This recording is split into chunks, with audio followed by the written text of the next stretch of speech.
الرحمن الرحيم يا من ذكره شرف للذاكرين الحمد لله رب العالمين والصلاة والسلام على أشرف الأنبياء والمرسلين سيد العرب والعجم جسمه مقدس معطر مقدم نور الهدى مصباح الظلم شفيع الأمم صاحب الجود والكرم مولانا أبي القاسم محمد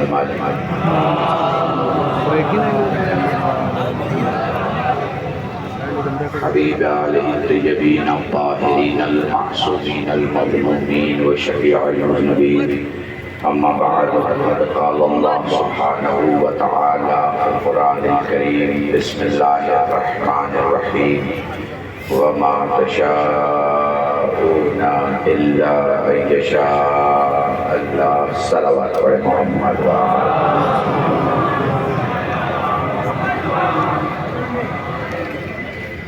بلا قصہ میں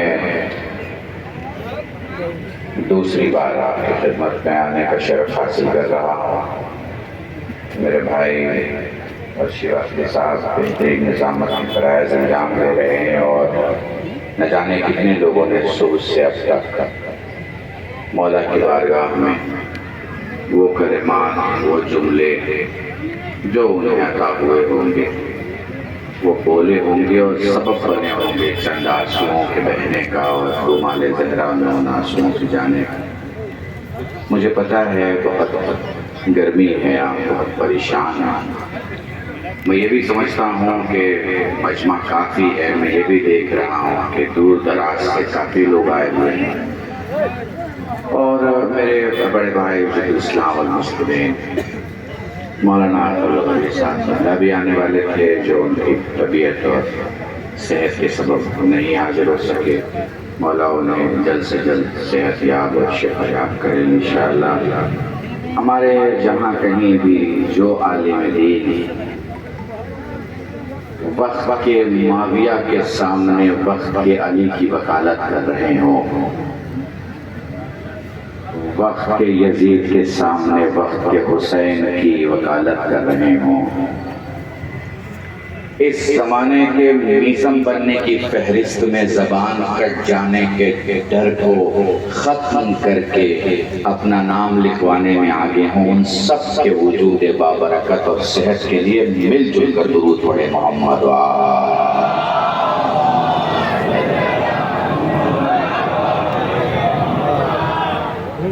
ایک چھوٹی سی تقریر بھیا بہت کم لفظوں میں بڑی محبتیں رہتی ہے ابو ذر کی اس پروگرام کے لیے اور سارے جوانوں کی اور سارے علاقے اور انجمن کے سارے جوانوں کی سب کا شکریہ ادا کرتے ہوئے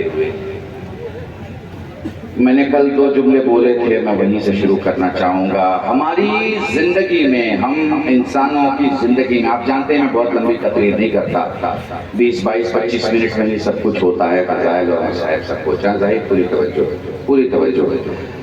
ہماری پوری زندگی میں ہماری ماں بہنوں کے لیے، خاص طور سے میری چھوٹی بہنوں کے لیے جن کی گود میں چھوٹے بچے ہوں، وہ اپنے بچوں کو سمجھائیں، ہماری انسانوں کی پوری زندگی میں یا خدا کا کرم ہوتا ہے یا خدا کا فضل ہوتا ہے، یا خدا کا کرم ہوتا ہے یا خدا کا فضل ہوتا ہے۔ اب یہ کرم اور فضل ہے کیا؟ لفظوں میں سمجھاؤں آپ کو۔ دیکھو تم بیلا پرساں مجلس میں آئے، یہ خدا کا کرم تھا۔ تم فرش عزا پہ آ کے بیٹھ گئے، یہ خدا کا فضل ہے۔ ہائے ہائے ہائے، سمجھ رہے ہیں آپ میری بات کو؟ تمہارے پاس سانسیں چل رہی ہیں، یہ خدا کا کرم ہے، اور سانسیں علی علی بول رہی ہیں، یہ خدا کا فضل ہے۔ آئے آئے آئے آئے، تمہارا سینہ قلب کو اپنے قید میں لیے زندگی کی علامت بنے گھوم رہا ہے، یہ خدا کا کرم ہے۔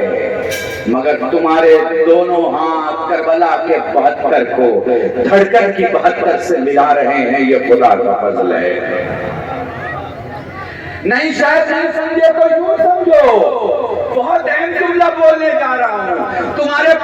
1 کروڑ کی کار ہے، یہ خدا کا کرم ہے، مگر تمہاری ماں کی باندھی ہوئی 2 روپے کی امام زمین بازو میں ہے، یہ خدا کا فضل ہے۔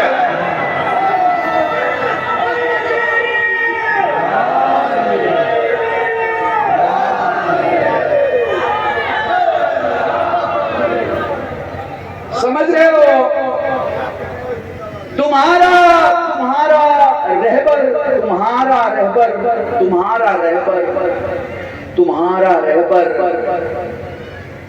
انبیاء میں سے ہے، یہ خدا کا کرم ہے، مگر تمہارا مولا علی ہے، یہ خدا کا فضل ہے۔ دیکھو اللہ کے کرم اور اللہ کے فضل میں فرق کیا ہے؟ اللہ کا کرم پروسیس سے ہوتا ہے۔ پروسیس کسے کہتے ہیں؟ آپ نے 8ویں پاس کی، پھر 9ویں پاس کی، پھر 10ویں پاس کی، 11ویں پاس کی، پھر 12ویں پاس کی، اسے کہتے ہیں پروسیس۔ جو پروسیس سے ہو وہ کرم ہوگا، جو بنا پروسیس کے ہو جائے نہیں سمجھا پایا، میں جملے بدل رہا ہوں۔ چاہنے والا دخل بات کرتا ہے، دروازہ کھلا، ایک چہرہ باہر آیا، وہ کہتا ہے میرے مولا میرے بچے بھوکے ہیں، میرے مولا میں پریشان ہوں، میرے مولا قرض کا وزن ہے، میرے مولا جیا نہیں جانا، میرے مولا لوگ تانے دے رہے ہیں، میرے مولا پڑوسی کہہ رہے ہیں کہ سجاد تیرا امام ہے، پھر بھی تو غریب ٹہل رہا ہے۔ وہ کہتا ہے مولا اب برداشت نہیں ہو رہا۔ مولا خاموشی سے نکلے، مسجد میں گئے، نماز ادا کی، اس کے ساتھ واپس آئے، مسجد سے گھر جانے والے تھے کہ کہتا مولا بدحالی کی انتہا ہو چکی ہے۔ مولا نے کہا دامن اٹھا، اس نے دامن اٹھایا، سجاد جھکے زمین سے خاک اٹھائی، اس کے دامن میں ڈالی، ایک نظر کرامت کی، کہا دیکھ یہ کیا ہو گیا؟ وہ کہتا مولا یہ تو ہیرے جواہرات بن گئے ہیں، یہ تو ہیرے جواہرات بن گئے۔ جو پروسیس سے ہو وہ کرم ہوتا ہے، جو لمحوں میں ہو جائے وہ فضل ہوگا۔ نہیں پھر جملہ بول رہا ہوں، جو حبیب بن رہا ہے، جو زہیر بن رہا ہے، جو حبیب بن رہا ہے، جو زہیر بن رہا ہے، جو سعید بن رہا ہے، یہ کرم ہے، مگر جو آخری لمحے میں حور بن جائے وہ فیض ہے۔ سلامت رہو۔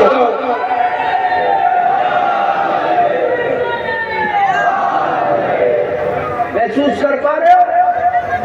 وہ جو پرسوں سے حسین کے ساتھ چلا آ رہا ہے، کرم ہے حسین میں، مگر وہ جو دشمن کے قافلے سے نکل کے آ رہا ہے، یہ فضل ہی فضل ہے۔ اور جب فضل سامنے ہو تو پروسیس ختم ہو جاتا ہے۔ یہ جو ہم کہتے ہیں کہ ہم جنت میں جائیں گے، خدا کی قسم جنت میں جائیں گے۔ یہ جو ہم کہتے ہیں کہ ہم جنت میں جائیں گے، خدا کی قسم جنت میں جائیں گے، کرم کے سبب نہیں جائیں گے، فضل کے سبب جائیں گے۔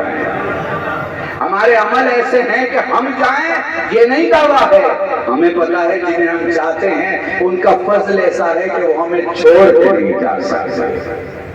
محسوس کر پا رہے ہیں؟ آپ بہت کم لفظ استعمال کر رہا ہوں تاکہ بات بھی مکمل ہو جائے۔ کرم اور فضل کو سمجھا رہا ہوں، کاش سمجھا پاتا۔ دیکھو اللہ کی مسجد میں تو ایک ہو جاتے ہیں۔ پھر سمجھنا، اللہ کی مسجد میں دو ایک ہو جاتے ہیں، کیونکہ وہاں سب بھکاری ہیں، امیر بھی مانگ رہا ہے، غریب بھی مانگ رہا ہے، تو دونوں کیا ہوئے؟ بھکاری ہے۔ ایک 10 کروڑ مانگ رہا ہے، ایک 10 لاکھ مانگ رہا ہے، 10,000 مانگ رہا ہے، مانگ تو سبھی رہے ہیں نا، تو دو ایک ہوتے ہیں اللہ کی بارگاہ میں۔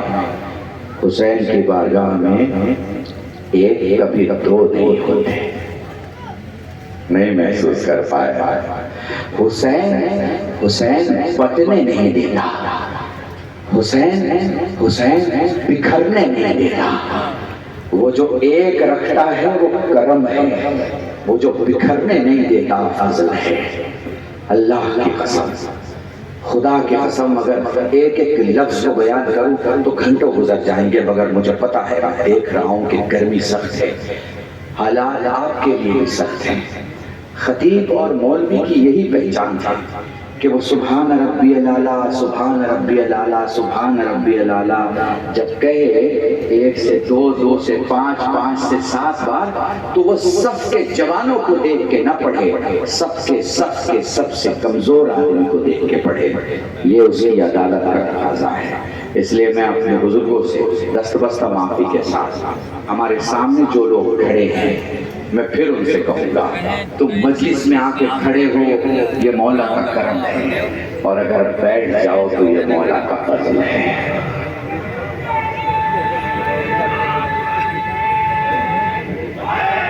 سلامت رہنا۔ میں سب سے گزارش کروں گا جو کنارے مجھے دکھ رہے ہیں،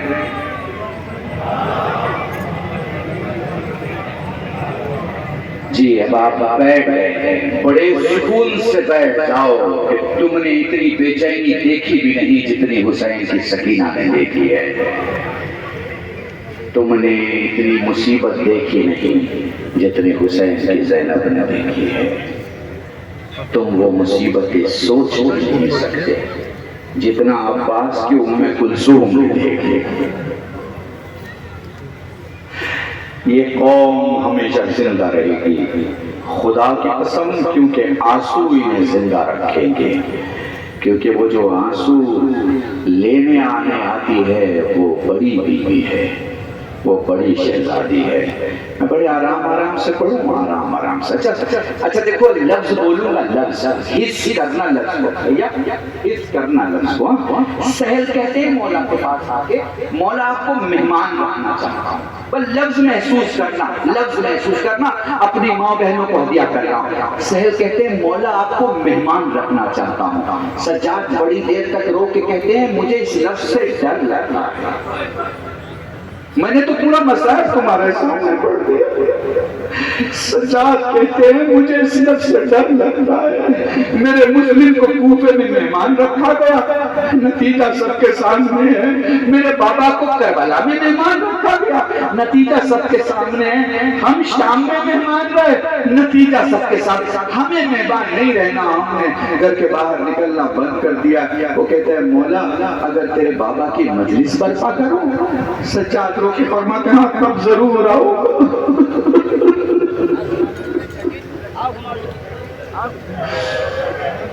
جزاکم اللہ۔ اپنے نوجوان بچوں کو ہدیہ کرنا۔ میں جملہ سید سجاد سے ایک آدمی کہتا ہے، بھیا جی میں جملہ غور سے، سید سجاد سے ایک شخص آکی کہتا مولا میں غریب ہوں، کہتا مولا میں غریب ہوں۔ کہا اچھا تو غریب ہے، یہ بتا اگر تو اس شہر میں مر جائے تو لوگ تجھے دفن کریں گے یا دفن نہیں کریں گے؟ کہتا مولا مسلمانوں کا شہر ہے، بھلا مسلمانوں کے درمیان میتیں بھی لامالس پڑی رہتی ہیں۔ کہتا پھر تو غریب نہیں ہے، غریب تو میرا بابا تھا۔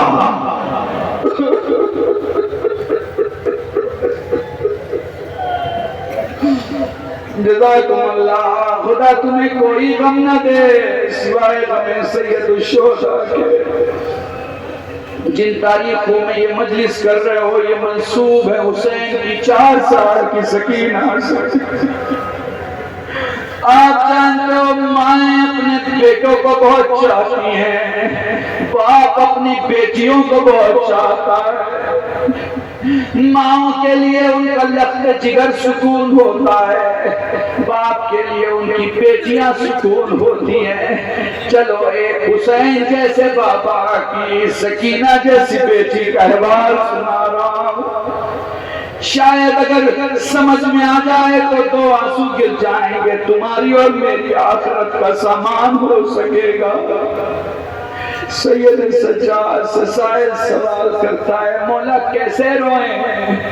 فرمایا آنسو کا وہ قطرہ جو آنکھوں میں رہ جائے مومن کا، جو آنکھوں سے باہر آئے صالحین کا، جو داڑھی کے بال تک آئے انبیاء کا، جو سینے تک آئے ہم اماموں کا۔ وہ کہتا ہے مولا جس میں آواز بلند ہو جائے، رو کے فرمایا میری دادی آواز سے رویا کرتی ہے، اس لیے جب بھی رویا کرو آواز بلند رویا کرو، یہ نہ دیکھا کرو تمہیں کون دیکھ رہا ہے۔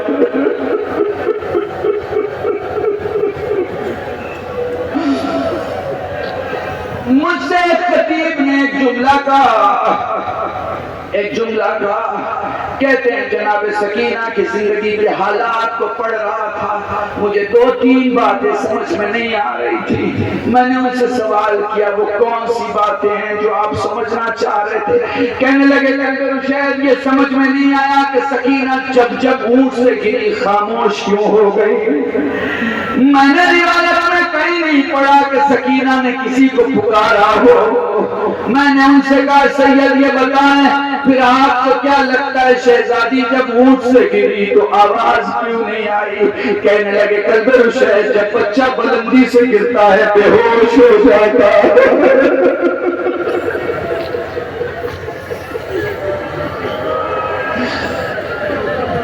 جزاکم اللہ، خدا تمہیں کوئی غم نہ دے۔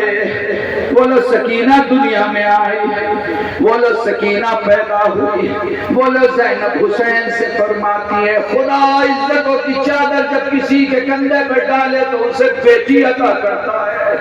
میرے بجائے تیری آنکھوں میں آنسو کیسے ہیں؟ حسین رو کے فرماتے ہیں زینب میری ماں جائی، میں اس لیے نہیں رو رہا کہ بیٹی میرے سامنے ہے، اس لیے رو رہا ہوں کہ پاؤں چھوٹے ہیں سفر بڑا ہے، اس لیے رو رہا ہوں کہ زندگی کے دن کم ہیں، راستوں کے مسافتوں کے تکلیفیں زیادہ ہیں۔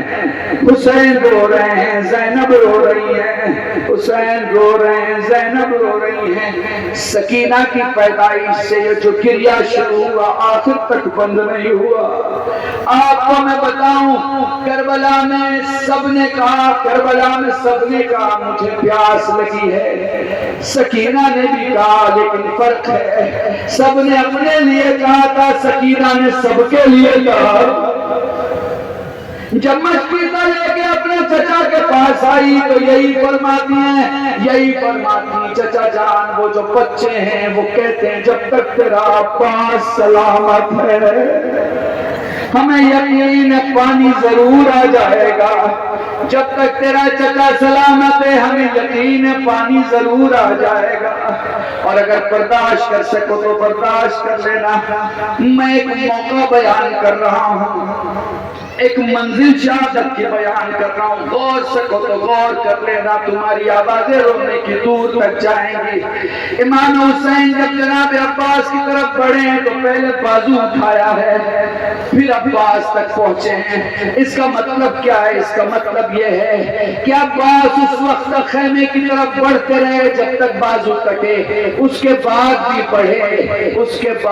بڑھے، مگر جب مشق سکینہ چھد گئی عباس نے گھوڑے کو موڑ لیا، اب عباس خیمے کی طرف نہیں آ رہے ہیں۔ بس اگر یہ منزل تمہاری سمجھ میں آ جائے تو اسے اپنی جگہ ٹھہرا کے رکھنا، میں کچھ کہنے والا ہوں۔ دوڑ کر سکینہ اپنے بابا کے ابا کو پکڑ کے کہتی ہے جو پوچھنے جا رہی ہوں باپ بن کے جواب نہ دینا، امام بن کے جواب دینا۔ بابا یہ بتا رہے چچا واپس آئے گا یا نہیں آئے گا؟ بچی کو گود میں اٹھایا، یہی وہ وقت ہے جب بھتیجی نے چچا کو مڑتے ہوئے دیکھا، یہی وہ مقام ہے جب بھتیجی نے چچا کو مڑتے ہوئے دیکھا۔ سکینہ زمین پہ آئی، سید سجاد کے بابا فرماتے ہیں لال سکینہ علم تو آئے گا، علمدار نہیں آئے گا۔ مجھے نہیں پتا، بہت بزرگ شاعر نے جملہ کہا ہے جب حسین پہنچے ہیں عباس کے قریب تو عباس کو لگا سکینہ آ رہی ہے، غیرت کا وہ بادشاہ اپنے زخمی چہرے کو ریت میں چھپا لیتا ہے کہ اگر بھتیجی نے پوچھ لیا چچا پانی نہ لائے تو میں کیا جواب دوں گا؟ جزاکم اللہ، خدا تمہیں کوئی غم نہ دے۔ اب میں بڑا اہم جملہ اور بڑا جملہ بولنے والا ہوں۔ کربلا سے لے کر شام تک جتنی اہل بیت کے فرد ہیں کسی نے پیاس کو اتنی شدت سے محسوس نہیں کیا جتنا سکینہ نے محسوس کیا۔ جتنا سکینہ نے محسوس کیا، ذرا قریب سے مصائب کے جملے میں ہمیشہ پڑھا کرتا ہوں، بس آخری 2 جملے مصائب کے اور مجلس تمام ہے۔ میں ہمیشہ پڑھا کرتا ہوں 3 میتیں ایسی ہیں جس کے غسل دینے والے چلا کے روئے۔ سین سے سیدہ، سین سے سجاد، سین سے سکینہ، بولو سیدہ کو غسل دیا گیا، علی چلا کے روئے۔ سلمان نے کہا مولا اتنا گریا کیوں؟ فرمانے لگے بنت رسول نے اپنے زخم چھپا لیے تھے، وہ لوگ پاکر سید سجاد کو غسل دے رہے ہیں، چلا کے روئے۔ سائل کہتا مولا اتنا گریا کیوں؟ رو کے فرمایا میرے بابا کا زخم سوکھا نہ تھا۔ مولا سکینہ کو غسل دیا گیا، زینب چلا کے روئی۔ سجاد نے کہا پھوپھی اماں اتنا گریا کیوں؟ لال نہ پوچھ، پھوپھی حق کا واسطہ بتا دیں، اے میرے لال جب میں نے پہلی بار چلو میں پانی لے کے سکینہ کے چہرے پہ ڈالا پانی سوکھ گیا۔ پڑھ دیا میں نے مصائب آپ کے سامنے، لیلا نے پہلی بار چلو پانی ڈالا چہرے پہ پانی خشک ہو گیا، رباب نے پانی ڈالا پانی سوکھ گیا۔ سجاد نے اپنے آپ کو دیکھا، خدا کسی بھائی کو اتنا غریب نہ کرے۔ مجھے نہیں پتا سجاد کیوں تڑپ رہے تھے، پر خود فرماتے ہیں پھوپھی اماں مجھے میری بہن کا جملہ یاد آیا۔ میری بہن جانے کے پہلے مجھ سے کہہ رہی تھی بھیا مجھے قبر میں اتارنے کے پہلے زمین دیکھ لینا، بھیا مجھے نرم زمین پہ رکھنا کیونکہ پیاس ہڈیوں میں اتر چکی ہے۔ ہائے سکینہ، ہائے کربلا، ہائے